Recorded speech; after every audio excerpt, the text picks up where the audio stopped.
Los hermosos tejos son difíciles de encontrar y aquí en Cazorla encontramos varios elementos, tejos milenarios.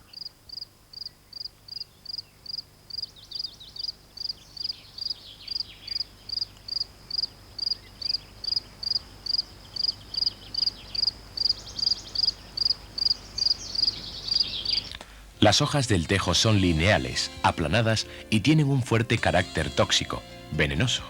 Árboles de vida extraordinariamente larga son, paradójicamente, símbolo de una vegetación que desaparece.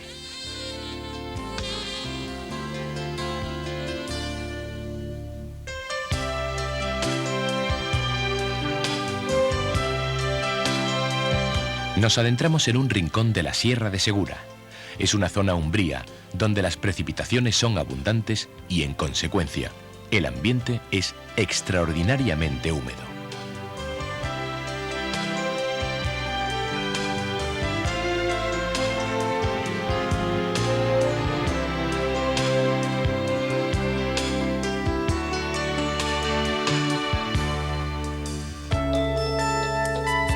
El bajo sotobosque, constituido por fresas silvestres, incontable número de helechos y zarzas, forma un manto continuo y denso.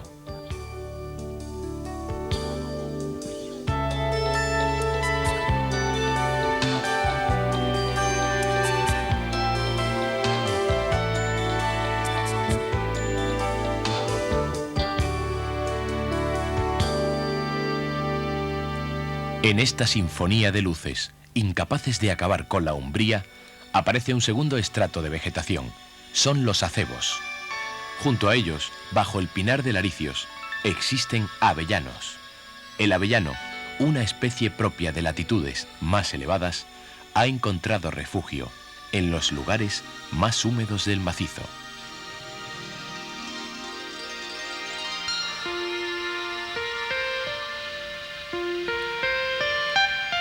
Nos encontramos con Emilio González Capitel, director conservador del parque, para hablar de la compleja problemática de este espacio natural. Desde el punto de vista, Desequilibrio ecológico que responde, por otra parte, a una trayectoria histórica, una acción humana del pasado, ¿no? Claro, los desequilibrios normalmente, al no ser por causas un poco más extraordinarias, se producen por una intervención humana. Los desequilibrios que aquí hay, a mi juicio, son producidos por una intervención humana.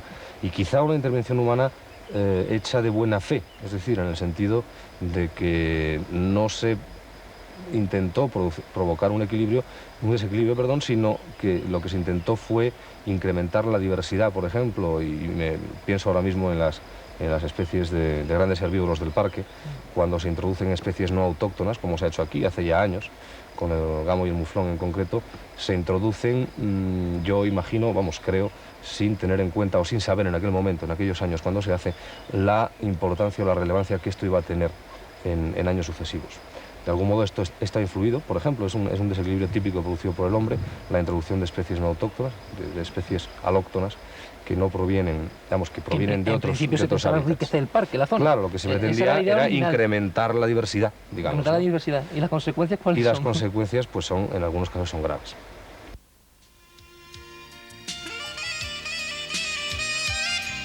Aparecen, desafiantes, los venados.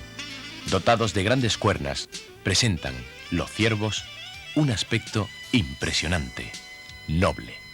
Las cuernas son estructuras óseas exclusivas del macho que se renuevan periódicamente, mientras la cornamenta está recubierta por la piel.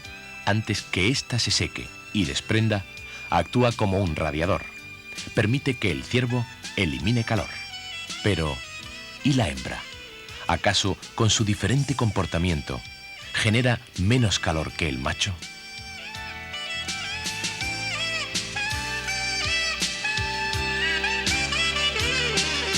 El hombre ha influido en las comunidades animales, provocando el desequilibrio. El propio ciervo desapareció de la zona y tuvo que ser reintroducido. La falta de grandes depredadores, el último lobo fue abatido a principios de siglo, ha permitido que aumenten extraordinariamente las poblaciones de herbívoros, generando una presión sobre la vegetación que ésta no puede soportar.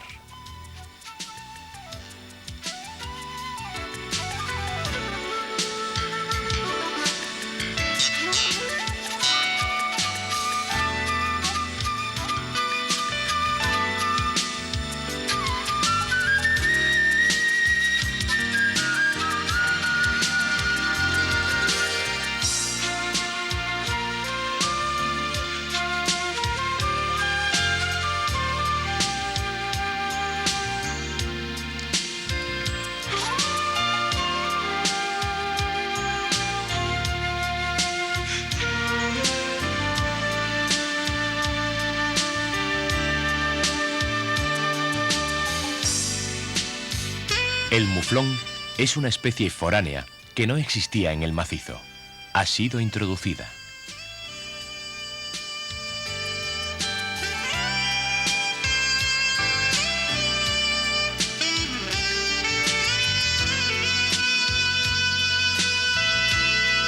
A pesar de su tamaño, con su cuerna retorcida y permanente, el muflón, impetuoso, se abre paso entre los ciervos y los desplaza para encontrar comida y agua. El gamo, otra de las especies introducidas en el parque, presenta un pelaje de verano con características manchas blancas. Una de las plantas más características de la zona es la atrapamosca. Esta planta vive en las paredes calizas rezumantes de humedad.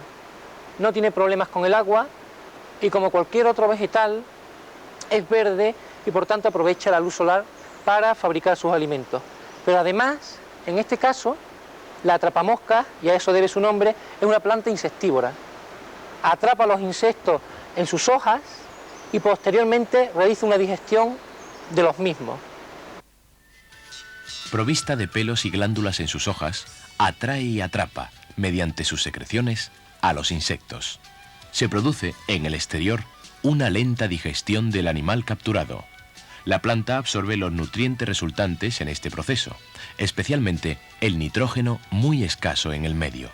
Un suplemento nutritivo muy importante para el vegetal.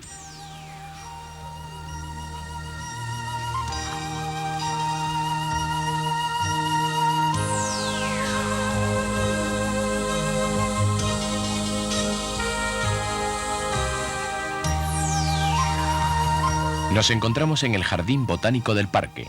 Aquí se han creado las condiciones para que se desarrolle una vegetación de alta montaña, exclusiva de estas sierras.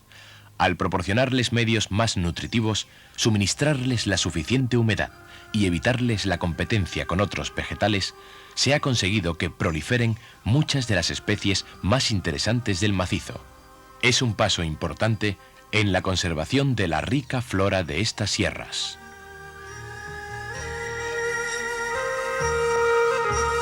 Dotada de flores purpúreas, y aunque su área de distribución supera los límites del parque, la violeta de Cazorla se ha constituido en símbolo del mismo.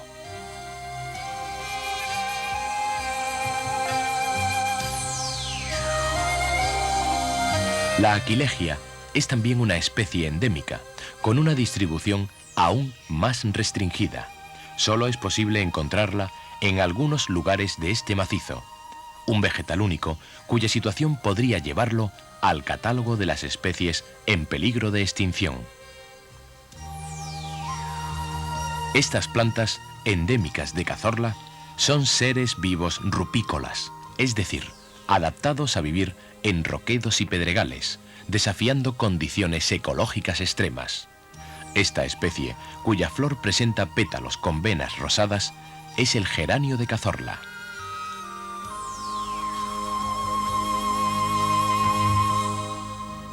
Es necesaria la protección de los lugares donde espontáneamente crecen estas plantas. Muchas de ellas ven peligrar su existencia al ser recolectadas por los visitantes.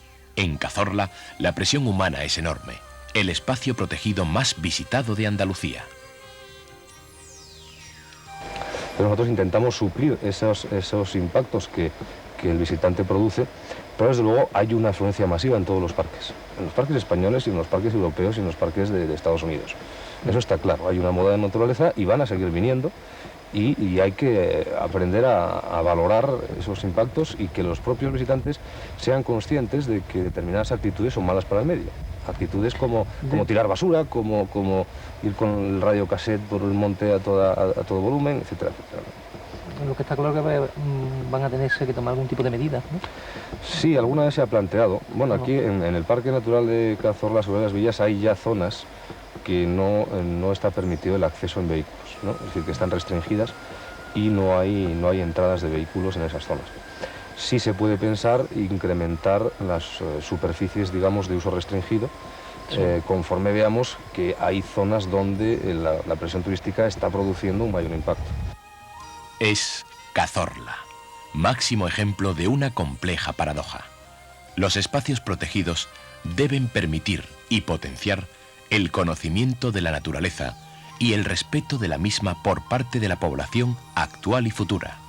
Sin embargo, el medio no puede soportar el impacto de una enorme concentración humana. En Cazorla, la diversidad biológica es extraordinaria. Los relieves del macizo esconden rincones únicos. La vida animal y el mundo vegetal se expresan aquí con enorme fuerza.